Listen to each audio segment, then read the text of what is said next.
Good morning students. आज आप विद्यागत school की ऑनलाइन क्लास में मैं आपको हिंदी का चैप्टर दो बैलों की कथा पर बात करने जा रहा हूँ।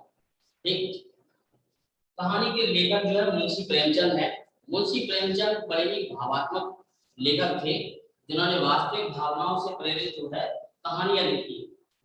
दो बैलों की कथा के माध्यम से प्रेमचंद ने दर्शक समाज और पशुओं के भावात्मक संबंध का वर्णन किया। इस कहानी में लेखक ने उन्होंने यह भी बताया है स्वतंत्रता सहज में नहीं मिलती, अर्थात आजादी आसानी से नहीं मिलती, उसके लिए बार बार संघर्ष करना पड़ता है।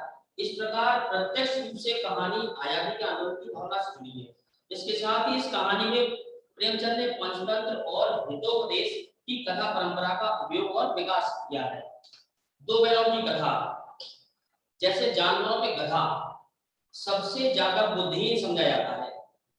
हम जब किसी आदमी को पहले दर्जे का बेवकूफ कहना चाहते हैं तो उसे गधा कहते हैं।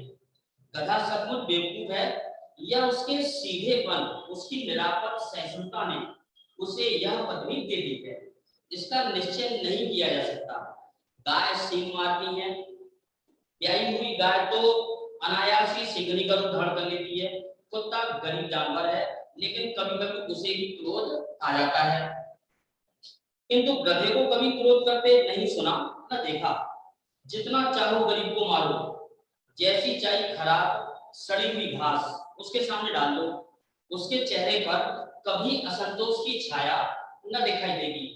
बैसाख में चाहे एक आध बार कुलेल कर लेता हो, कुलेल मतलब तरह तरह की आवाज निकालता गधा वैसी, पर हमने कभी खुश होते नहीं देखा। उसके चेहरे पर एक निषाद स्थायी रूप से छाया रहता है। सुख दुख लाभ ने किसी भी दशा में उसे बदलते नहीं देखा। पर आदमी उसे बेवकूफ कहता है। सद्गुणों का इतना अनादर कहीं नहीं देखा। कदाचित सीधापन संसार के लिए उपयुक्त नहीं है। देखिए ना भारतवासियों की अफ्रीका में क्या दुर्दशा हो रही है। क्यों अमेरिका में उन्हें घुसने नहीं दिया जाता है? बेचारे शराब नहीं पीते हैं, चार पैसे कुछ समय के लिए बचा कर रखते हैं, जी तोड़ कर काम करते हैं, किसी से लड़ाई झगड़ा नहीं करते, चार बातें सुनकर गम खा जाते हैं, फिर भी बदनाम है। कहा जाता है वे जीवन के आदर्श को नीचा करते हैं। अगर वे ईंट का जवाब पत्थर से देना सीख जाते, ईंट का जवाब पत्थर से देना सीख जाते तो सभ्य कहलाने लगते। जापान की मिसाल सामने है। एक ही विजय ने उसे संसार की सभ्य जातियों में गण्य बना दिया, लेकिन गधे का एक छोटा भाई और भी है जो उससे कम ही गधा है, और वो है बैल। हम मुंशी प्रेमचंद की कहानी यहाँ पर बैल पर शुरू होती है। जिस अर्थ में हम गधे का प्रयोग करते हैं कुछ उसी से मिलते अर्थ में बछिया के ताऊ का भी प्रयोग करते हैं। कुछ लोग बैल को शायद बेवकूफों में सर्वश्रेष्ठ कहेंगे, मगर हमारा विचार ऐसा नहीं है। बैल कभी कभी मारता भी है, कभी कभी अड़ियल बैल भी देखने में आता है, और कोई भी और भी कई रीतियों से अपना असंतोष प्रकट कर देता है। अतः उसका स्थान गधे से नीचा है। झूरी काछी के दोनों बैलों के नाम थे हीरा और मोती। झूरी काछी, यहाँ पर उस किसान का नाम झूरी काछी है जिसके पास दो बैल थे, जिनका नाम था हीरा और मोती। दोनों परछाई जाति के, देखने में सुंदर, काम में चौकस अर्थात काम में बहुत ही निपुण थे। ढील में ऊंचे, मतलब ढील में ऊंचे का अर्थ है कि वे जो है ना अच्छे तंदुरुस्त बैल थे। बहुत दिनों के साथ रहते रहते दोनों में भाईचारा हो गया था। दोनों आमने सामने आसपास बैठे हुए एक दूसरे को मुंह भाषा में विचार विनिमय करते थे। एक दूसरे के मन की बात कैसे समझा जाता है हम नहीं कह सकते। अवश्य ही उनमें कोई ऐसी गुप्त शक्ति थी जिससे जीवों में श्रेष्ठता का दावा करने वाला मनुष्य वंचित है। दोनों एक दूसरे को चाट कर और सूंघ कर अपना प्रेम प्रकट करते, कभी दोनों सींग भी मिला लिया करते, और विक्रय के नाते से नहीं, केवल विनोद के भाव से, आत्मीयता के भाव से। जैसे दोस्तों में घनिष्ठता होते ही ढोल धप्पा होने लगता है, इसके बिना दोस्ती कुछ खुशखुशी, कुछ हल्की सी रहती है जिस पर ज्यादा विश्वास नहीं किया जा सकता।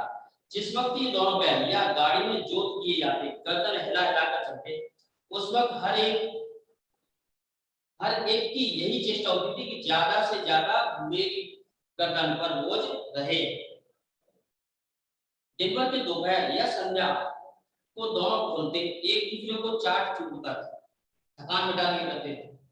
नान में खाली भूसा, नान नान कहते हैं जिसमें जो है जानवरों को भोजन दिया जाता है, भूसा वगैरह, उसे नान कहते हैं। तो नान में खाली भूसा पड़ जाने के बाद दोनों साथ उठते, साथ नान में मुंह डालते और साथ ही बैठते थे।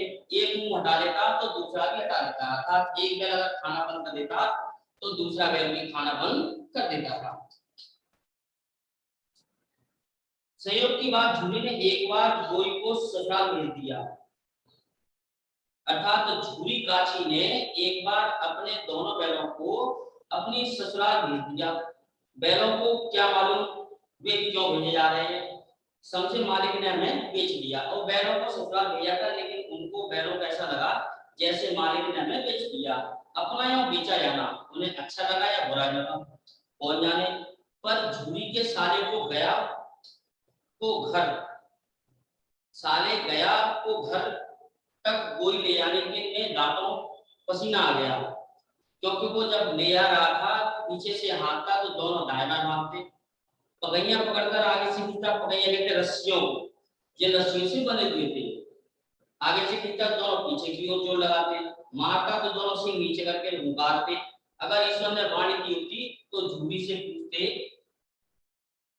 तुम हम गरीबों को क्यों निकाल रहे हो, हमने जो तुम्हारी सेवा करने में कोई कसर नहीं उठा रखी, अगर इतनी मेहनत से काम न चलता था तो और काम ले लेते।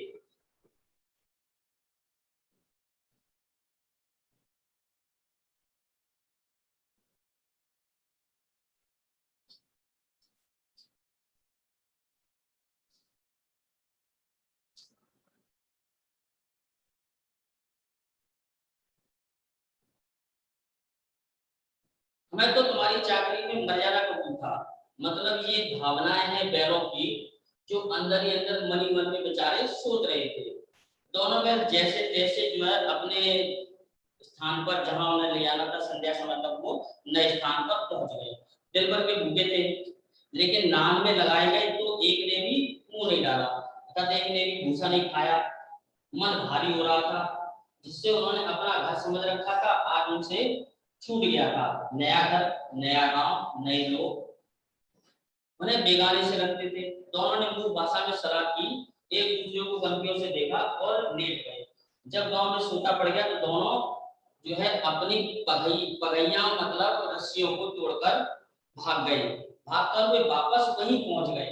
कहानी को थोड़ी छोड़ रहा हूँ, आपको संक्षेप में समझाते जाता हूँ, बताते आते हैं कि वो दोनों रस्सियों को तोड़कर अपने गांव दोबारा फिर से पहुंच गए। रस्सियों को तोड़कर हर गांव के लड़के जमा हो गए, जैसे ही वहां पहुंचे वैसे ही गांव के लड़के और घर के लोग इकट्ठे हो गए और तालियां बजा बजा कर उनका स्वागत करने लगे। इतिहास में यह घटना अभूतपूर्व न होने पर भी महत्वपूर्ण थी। बाल सभा निश्चय किए दोनों पशु वीरों को अभिनंदन पत्र देना चाहिए। कोई अपने घर से रोटियां लाया, कोई गुड़, कोई चोकर, कोई भूसी। एक बालक ने कहा ऐसे बैल किसी के पास ना होंगे। दूसरे ने समर्थन के इतनी दूर से दोनों खेत चले आए। तीसरा बोला बैल नहीं है, वे कुछ जन्म के आदमी है। इसका प्रतिवाद करने का किसी को साहस न हुआ। झूरी की स्त्री ने बैलों को द्वार पर देखा तो जल्दी उसे क्रोध आया और उसने कहा कैसे नमकराम बैल है, एक दिन काम न किया गया, भाग खड़ी हुई। झूरी अपने बैलों पर यह आक्षेप न सुन सका, नमकराम क्यों है, चारा दाना न दिया होगा तो क्या करते। स्त्री ने रोग के साथ कहा बस तुम ही बैलों को खिलाना जानते हो, और तो सभी पानी पिला कर रखते हैं। झूरी ने चलाया चारा मिलता तो क्यों भागते। स्त्री चिड़ी भागे इसलिए कि तुम जैसे बुद्धुओं की तरह पैरों को सहलाते नहीं, खिलाते हैं तो रगड़ कर जोतते भी, अर्थात जितना खिलाते उतना कि पैरों से काम भी लेते हैं। दोनों ठहरे कामचोर और ये दोनों बैल क्या है कामचोर है उसकी अपेक्षा। भाग निकले, अब देखो कहां से खनिज चोकर मिलता है, सूखे भूसे के सिवा कुछ नहीं दूंगी, खाएं चाहे मरे।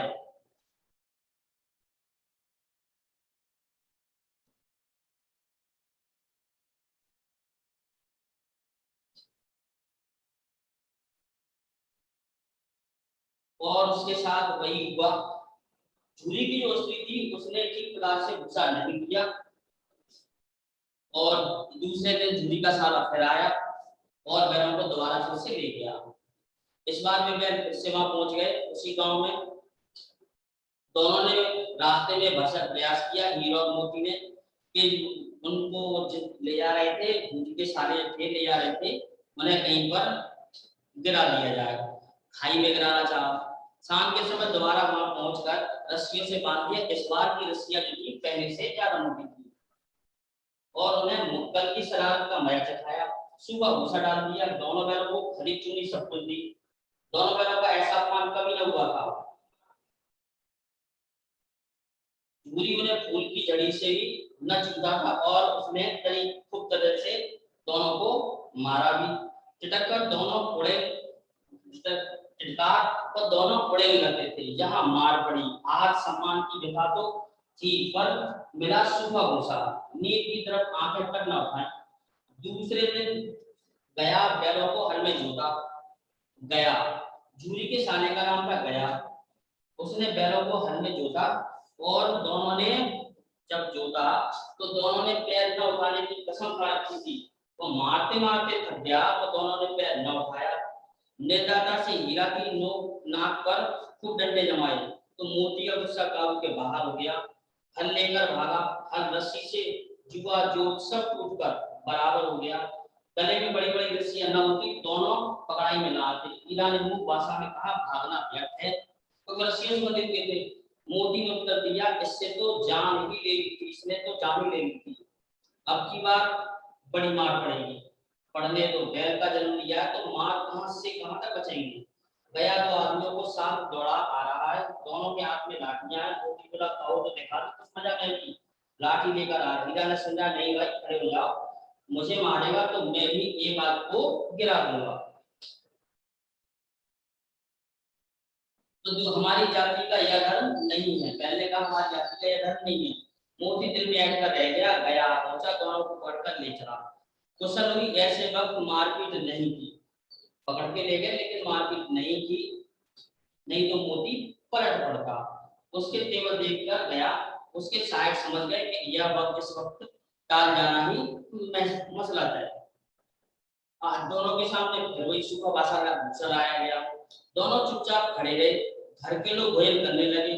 उस वक्त छोटी सी लड़की 2 रोटियां ले निकली, दोनों मुंह में देकर चली गई और उस रोटी से उनकी भूख क्या शांत होती, पर दोनों के हृदय को मानो भोजन मिल गया। लड़की ने भोजन कराया, उसके बाद दोबारा फिर से दोनों दिन भर जोते आते, डंडे खाते, अड़ते, शाम को स्थान पर बांध दिए जाते और बालिकाओं ने फिर रोटियां खिलाती। प्रेम के प्रसाद की ये बरकत थी कि दोनों भूसा खाकर दोनों पर नहीं होते थे, मगर दोनों की आंखों में विद्रोह भरा हुआ था। तो दोनों फिर से भागने का प्रयास कर रहे थे।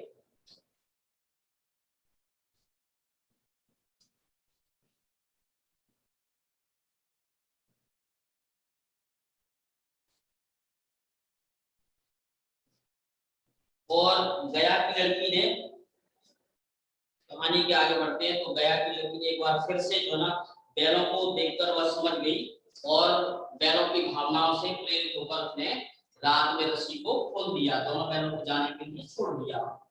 वे बैल वैसे तो न भागे, क्योंकि उन्हें ऐसा लगा कि अगर हम भाग जाएंगे तो पूरा जो आरोप है उस लड़की पर आ जाएगा, इसलिए वे बैल वहां से उस दिन न भागे, वहीं पर पड़े रहे।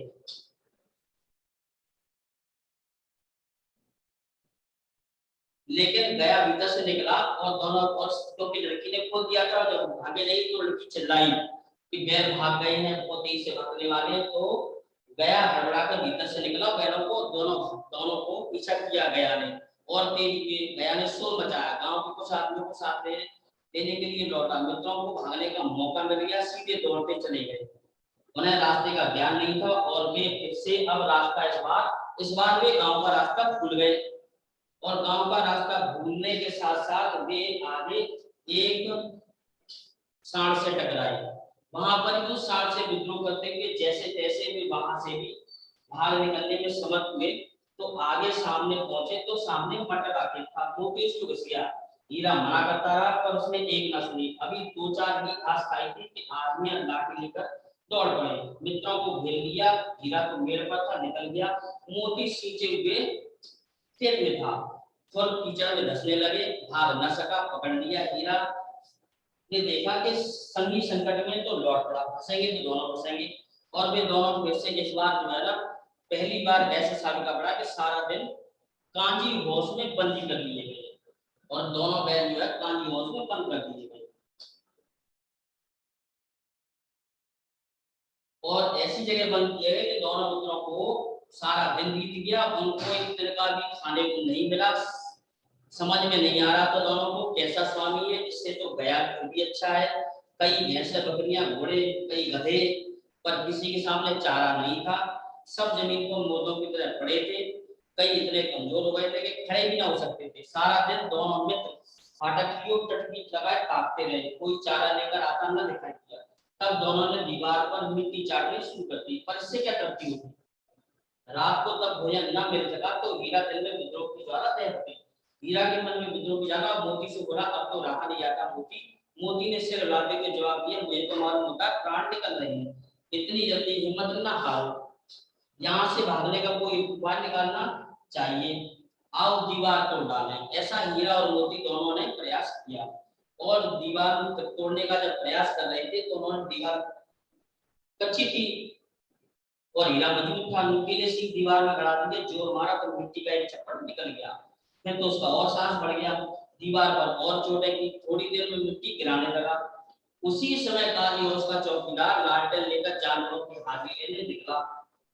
हीरा का उजड़पन देखकर उसने कई डंडे उसमें हीरा में रसीद की अर्थात हीरा की पिटाई कर दी, मोटी सी रस्सी से बांध दिया। मोती ने पड़े पड़े का आखिर मार खाई, क्या मिला, अपने बूते पर जो अपने बूते भर जोर तो मार दिया। ऐसा जोर मारना किस काम का, किस बंधन में पड़ गए, फिर से बंधन में पड़ गए।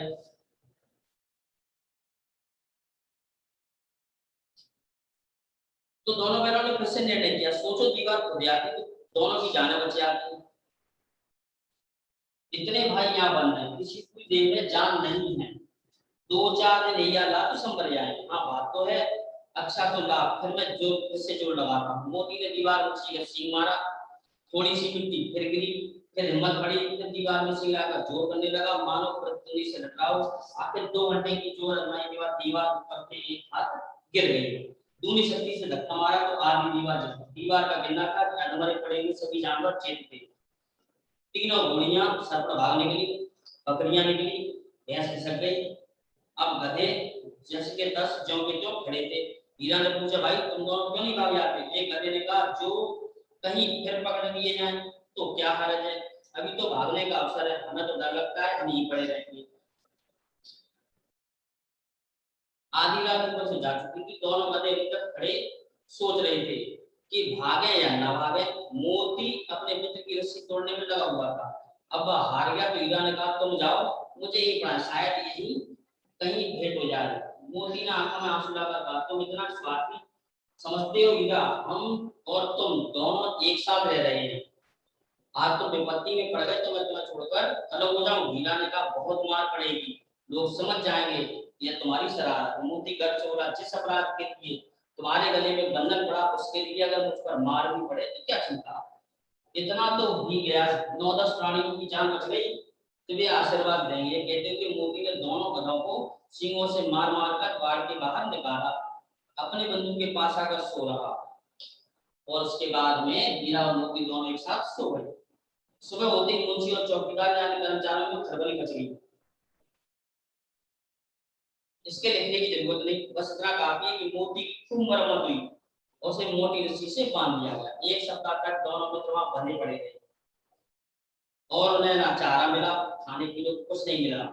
एक दिन बाड़े के सामने डुबकी बनने लगी, दोपहर होते 50-60 आदमी जमा हो गए।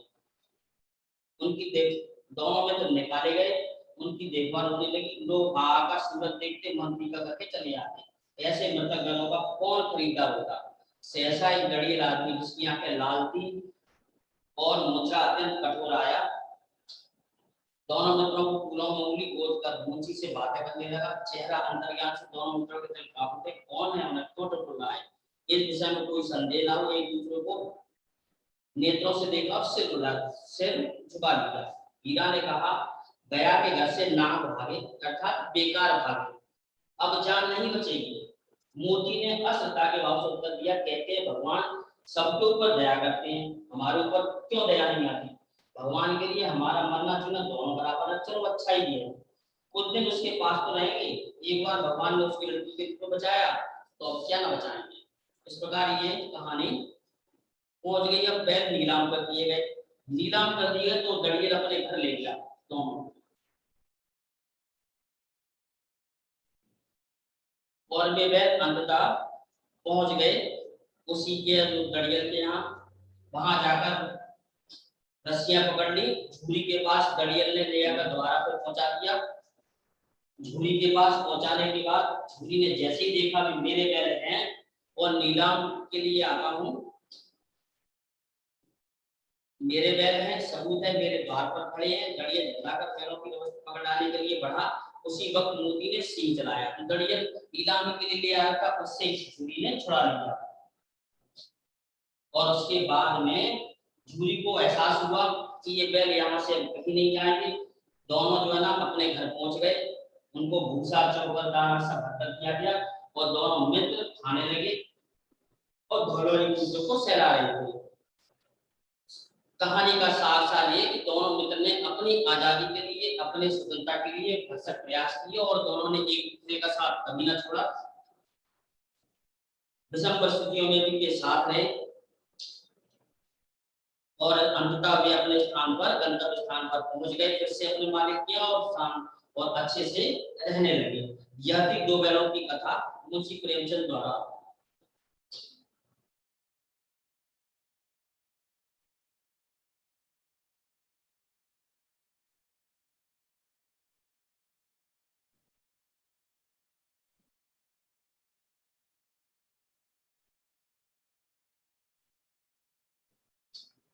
मुंशी प्रेमचंद बहुत बड़े साहित्यकार हैं, मैं आपको परिचय कराया था मुंशी प्रेमचंद का।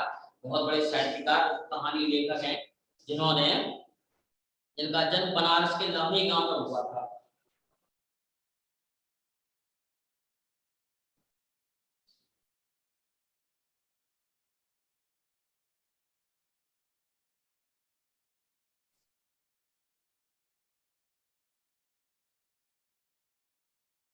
और प्रेमचंद का बचपन काफी अभावों में बीता।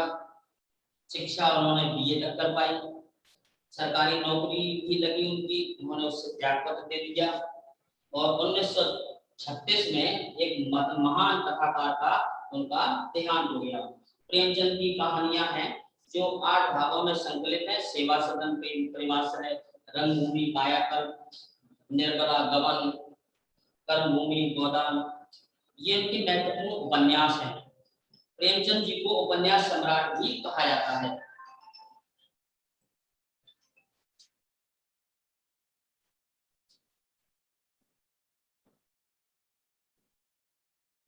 प्रेमचंद ने काफी विषयों पर हिंदी साहित्य में महत्वपूर्ण योगदान दिया, बहुत सारी कहानियां लिखी। समाज में स्त्री की दुर्दशा, स्वाधीनता आंदोलन, मजदूरों की दयनीय स्थिति, दलितों का शोषण इत्यादि उनकी रचनाओं के मूल विषय थे।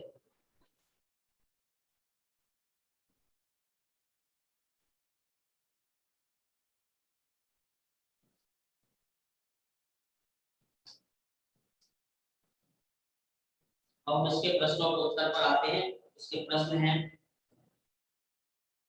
कांजी वॉश में कैद पशुओं की हाजिरी क्यों ली जाती है? कहानी के अनुसार कांजी वॉश में पशुओं की हाजिरी इसलिए ली जाती होगी क्योंकि वे बैल, वे सभी जानवर जो है वहां पर रखे जाते हैं, गिनकर रखे जाते हैं, एक भी भाग न जाए और उसके बाद शायद उनको बाजार में उनकी नीलामी की जाती है। छोटी बच्ची को बैलों के प्रति प्रेम क्यों उमड़ आया? उन दोनों की मित्रता को देखकर छोटी बच्ची ने बैलों के प्रति प्रेम उमड़ आया। बड़े ही भावुक बैल थे।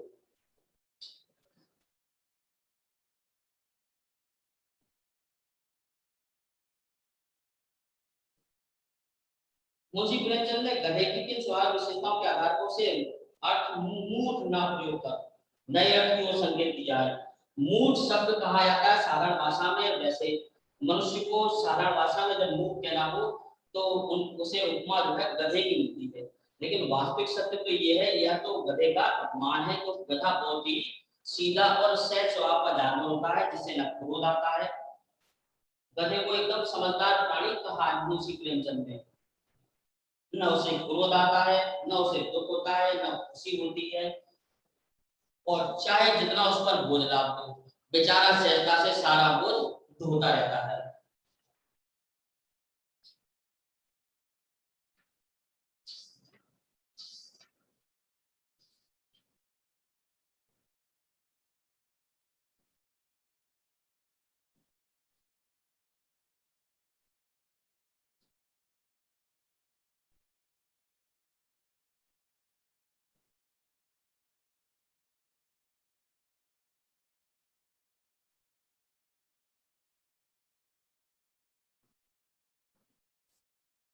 चलिए अब हम आज पढ़ लेते हैं रचना के आधार पर वाक्य के प्रकार।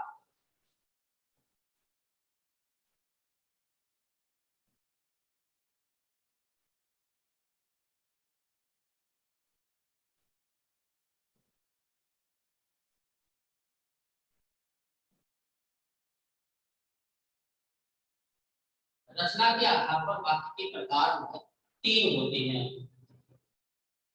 पहला सरल वाक्य,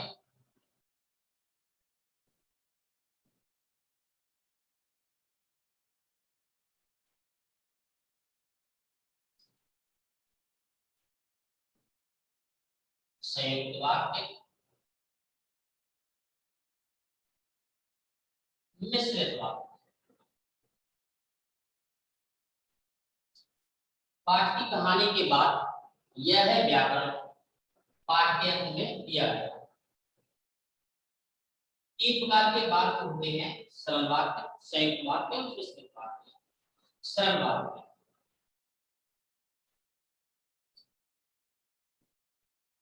सरल वाक्य वह वाक्य होता है जिसमें एक उद्देश्य और एक ध्येय होता है, अर्थात एक कर्ता होता है और वह कार्य को करता है। जैसे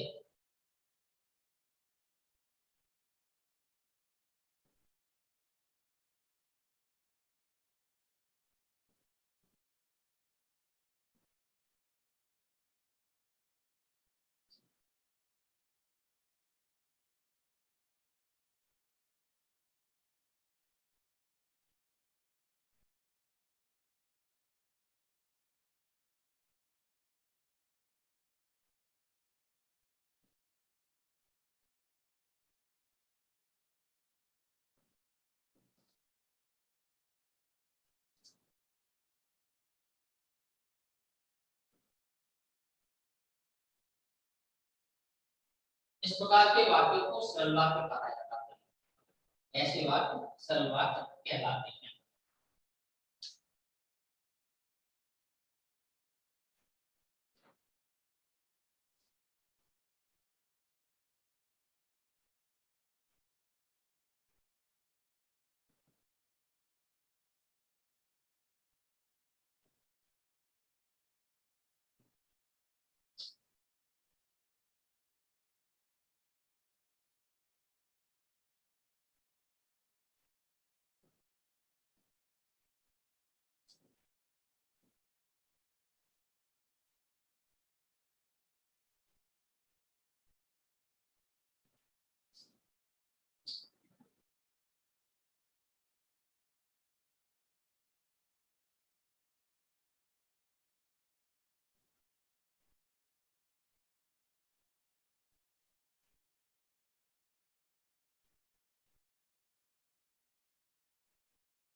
फिर है संयुक्त वाक्य।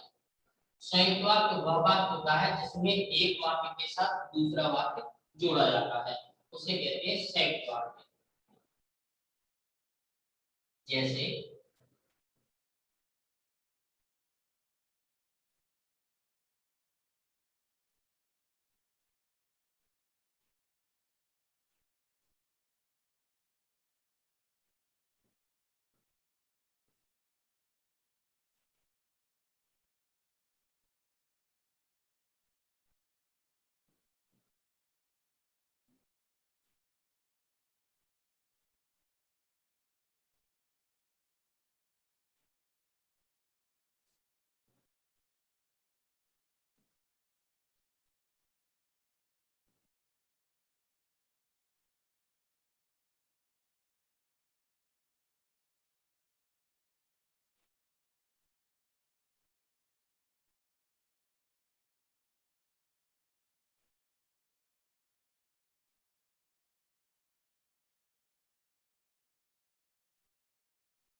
जैसे ये रहा, यहाँ पर दो वाक्य, दो सेंटेंस लिखे हुए मैंने, दो संयुक्त वाक्य हैं। पहला, मोहन किताब खरीदता है और घर वापस आता है। यहाँ पर इसमें एक शब्द जुड़ा हुआ है और। उसी तरह से दूसरा वाक्य मैंने लिखा है, राम ने एक पुस्तक में कहानी पढ़ी जो श्याम से लेकर आया था। ये रहा, यहाँ पर एक शब्द जुड़ा गया है जो। इससे क्या, ये एक वाक्य से दूसरा वाक्य जोड़ा गया है और इन वाक्यों में जोड़ने वाले शब्द जो बीच बीच में है, ये एक से दूसरे वाक्य को जोड़ते हैं। इस प्रकार से दो वाक्य जहां जुड़ जाते हैं, एक से अधिक वाक्य, उनको संयुक्त वाक्य कहा जाता है। और उसके बाद फिर हम आते हैं मिश्रित वाक्य पर।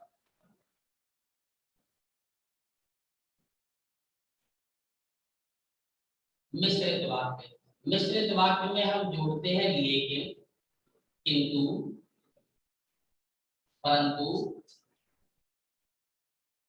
क्योंकि,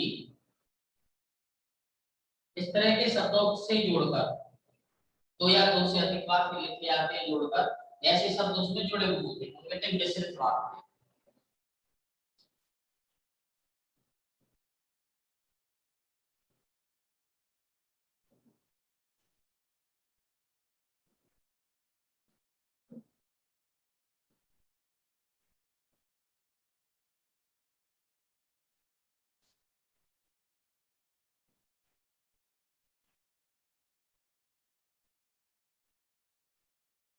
जैसे वह आज स्कूल नहीं आया क्योंकि उसे बुखार है, यहाँ शब्द लिखा हुआ है क्योंकि।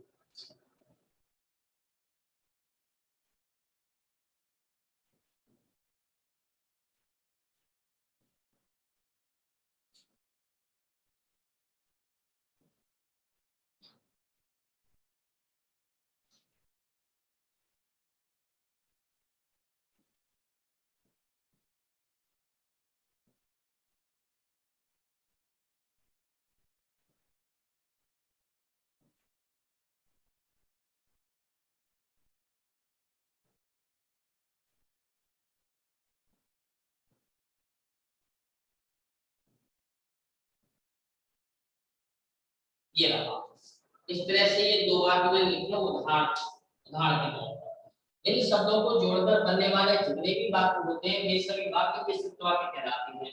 आपको फिर से एक बार और पढ़ा दूंगा इनको।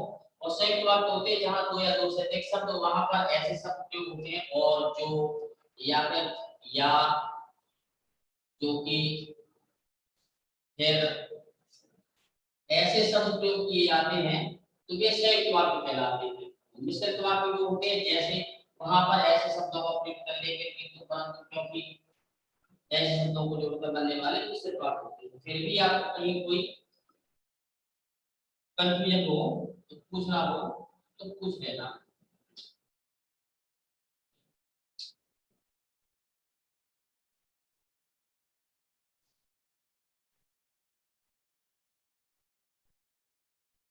और आपका दो बहनों की कथा के साथ और इस बातों के साथ आज की क्लास में यही समाप्त करता हूँ। बाकी अगले पढ़ने